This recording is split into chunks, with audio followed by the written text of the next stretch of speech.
If you found yourself running from one appointment to the next, you've got physical therapy on Mondays and Wednesdays, you've got OT on Tuesdays, on Fridays, you squeeze in speech therapy.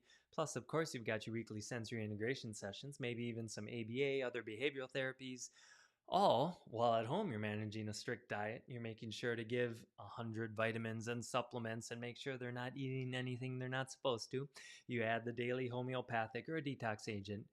And whew, it is a lot. I want you to know that you're not alone. And more importantly, as a parent, I want you to know that you're not missing anything. You're not failing your child, even if it feels like they're stuck or they're plateaued. Because the truth is, with all this, you might actually be doing too much. Because I know as a parent myself, if my child's struggling, I'm going to go out on that quest. I'm going to do whatever it takes to help them heal. And I might add more and more and more of therapies and protocols and supplements. But what I want to share with you is so many parents we see in our office have never taken a step back, taken a breath, and started to assess what is it needed for my child to actually use all of these things. So in this video, I want to dive into what we specialize in our office is nervous system health and healing. When it comes to nervous system overload, I'm going to share with you here in a little bit some of the things that can come into play that you might be able to use as clues to see if your child's nervous system is stuck in sympathetic dominance, in fight flight. Because if it is, what's going to happen is you might be doing all these things, but it can't take advantage of that. And the probably the easiest way to think about it is just like your computer. The more windows you click open, the more programs you have running, even if they're all good programs, even if you like them all, the more you do, the more it bogs your computer down. And if you do too many things, your system crashes. Well, your child's nervous system is no different. If their nervous system is stuck in this state of overwhelm, sympathetic overload, vagus nerve dysfunction, you may have heard the terms like dysautonomia. Ultimately, if it's stuck in fight or flight, when you try to add to it, all these programs are already open and it's much easier to overwhelm it and shut it down. So that's what I want to dive into in this video is what are signs and symptoms your child might be stuck in nervous system overload, and then what order to actually do healing in and help you understand maybe if you do want to simplify what things to eliminate, what things to start with, and better yet, when to add those good things back in. So before we dive into that, I do want to share a couple stats here. I have them up in front of me because what we find is that, for example, let's say your child is diagnosed autistic. A child with autism spectrum disorder is on average enrolled in 3 to 5 different therapies every week, and they take between 5 and 20 various supplements, homeopathics, detox agents, and their parents on average report having done at least, again, 3 to 5 different restrictive diets. So when you start to combine that amount of things, not only as a parent are you likely feeling overwhelmed, exhausted, feel like your full-time job is just this list of things you've been given to do by all these providers, but if your child is stuck, if they're plateaued, it feels even more disheartening because you say, I'm doing it all. Everything the doctor told me to do, I'm doing it to a T every single day. I'm checking the list off. And if you feel like your child's not progressing, it becomes tough to see. So that's why we're going to dive in on this video. Let me bring this back up here. What can you look for as a parent? Step one, instead of looking for something more to do, what can you be looking at to say, maybe we should cut back? So your child might be diagnosed with autism. They might be diagnosed with ADHD, anxiety, sensory processing disorder. Maybe they just have really big emotions and they have a tough time regulating themselves on a day-to-day basis. There's big explosions, big tantrums, big meltdowns. All these things are things that we've seen in our office over and over again and things that we love working with. So what are these signs? I've got 3 different categories here that are going to give you clues that your child's nervous system might be stuck in what we call sympathetic dominance. That's this fight-flight mode. Number one, GI and gut issues. Maybe they are constipated. Maybe you're giving them all these supplements, but they don't seem to absorb them. Or similarly, bring them into their system. They're still testing deficient for different vitamins, different minerals, or maybe those parasites are still lingering. There still feels like they have this dysbiosis in their probiotic and their gut flora. Number two, you might notice movement issues. So going back to childhood, maybe rolling, sitting, crawling, walking, there was delay there.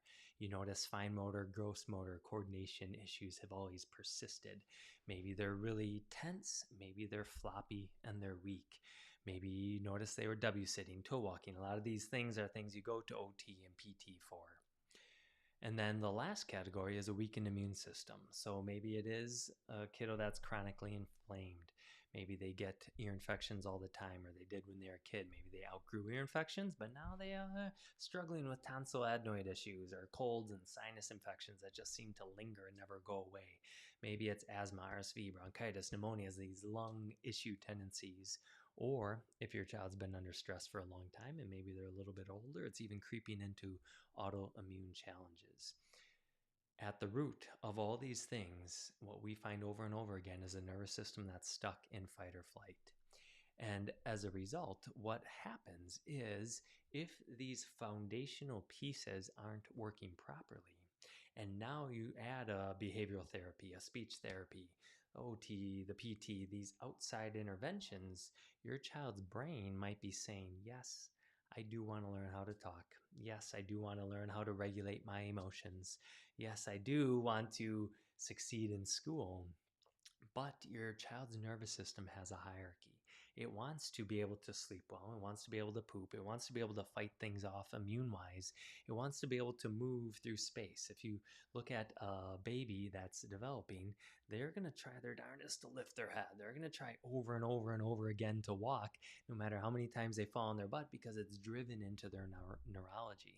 So if you look at what we have on the screen here, these core things, being able to eat and poop, being able to move, being able to fight things off, those are always step one for your child's nervous system. So what do we do in our office then to facilitate healing? If you feel like your child is stuck in this plateaued state and you're doing all these things but they're not getting better, what we love coaching parents through is taking a step back. Maybe wiping the plate completely clean, but ultimately saying, let's get your child healing in a 3-phase order. Phase one, what we start with is focusing exclusively on the neurologically based chiropractic.